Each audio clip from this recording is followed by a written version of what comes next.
வரலாற்றில் மிக முக்கியமான படையெடுப்பு ஃபர்ஸ்ட் பேட்டில் ஆஃப் டெரைன்.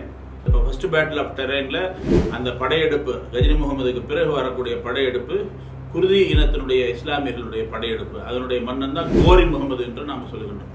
அவன் நினைச்சான் சாதாரணமாக இது பண்ணிடலாம், ஏன்னா இதுக்கு முன்னாடியெல்லாம் கொள்ளையடிச்சு போன வரலாறுலாம் இருக்குது, நாம சுலபமாக போய் எல்லாத்தையும் அடித்து தூக்கி ஜெயிச்சுட்டு வந்துடலாம் அப்படி என்று அவன் கருதுகிறான். ஆனால் உண்மையான நிலை என்ன ஆயிடுது, பிருத்திவிராஜ் சௌஹான் எதிர்த்து நிற்கின்றான் கோரி முகமதை.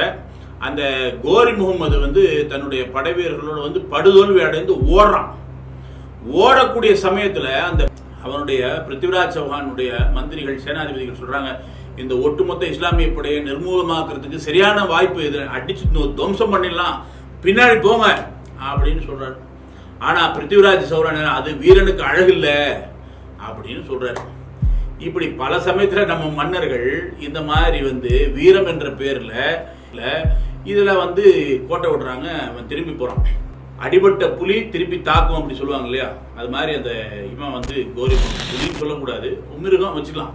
அந்த கோரி அங்கே போய் என்ன பண்ணுறான், அவனுடைய படைகள் எல்லாம் கிட்டத்தட்ட ஒரு 2 லட்சம் படை வீரர்கள் மிக மிக கோரமான எதை பற்றி நிர்மூலமாக்கக்கூடிய ஒரு மனப்பான்மையோடு கொண்ட வீரர்களை தயார் செய்து அடுத்த 1192 அடுத்த ஆண்டே படையெடுத்து வருகிறது.